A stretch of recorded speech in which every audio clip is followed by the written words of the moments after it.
महाराष्ट्र विधानसभा speaker के फैसले को उद्धव ठाकरे ने लोकतंत्र की हत्या बता दिया। साथ ही स्पीकर पर सुप्रीम कोर्ट के फैसले का अपमान करने का भी आरोप लगाया। इसके साथ ही उद्धव ठाकरे ने इस लड़ाई को आगे भी जारी रखने का ऐलान किया। उन्होंने कहा कि उन्हें सुप्रीम कोर्ट पर पूरा भरोसा है, जनता को साथ लेकर इस लड़ाई को लड़ेंगे।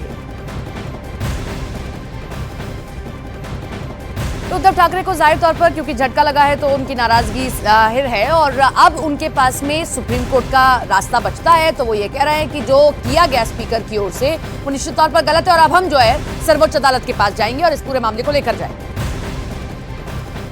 तो उद्धव गुट ने यह साफ कर दिया है कि वो सुप्रीम कोर्ट का रुख करने जा रहे हैं। विधानसभा स्पीकर के फैसले के बाद उद्धव गुट ने यह साफ कर दिया है कि वो अब इस पूरे मामले में कानूनी लड़ाई लड़ेंगे, क्योंकि ठाकरे परिवार के पास यही विकल्प बचा है।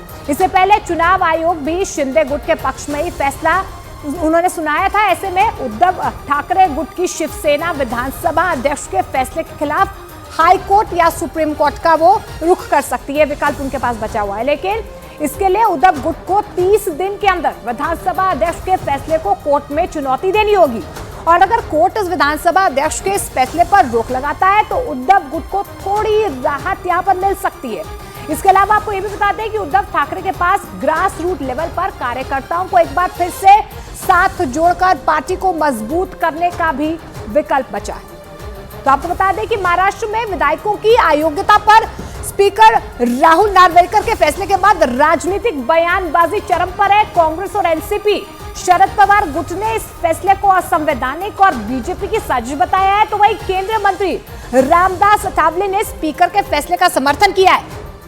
सुनिए, जो आज निर्णय हुआ है वो संवैधानिक आधार पर नहीं है, ये हमारा मत है और पूरे राज्य और देश की जनता का भी मत है और ये सोची समझी चाल है और ये बीजेपी को इसके परिणाम महाराष्ट्र में और देश में भुगतने पड़ेंगे। एक तो मैं बिल्कुल ही सरप्राइज नहीं हूँ।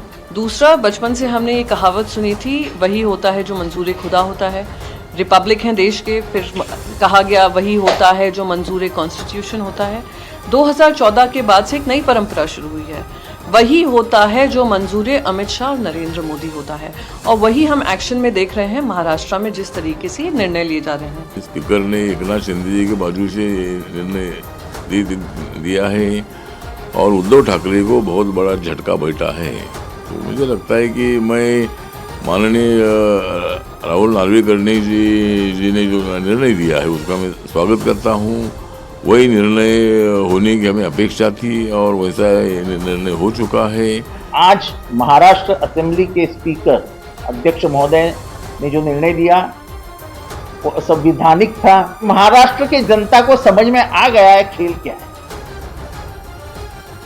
तुम पार्टियां ही खत्म करना चाहते हो, उसके नेताओं को ही खत्म करना चाहते हो, तो ये महाराष्ट्र की जनता सहन नहीं करेगी।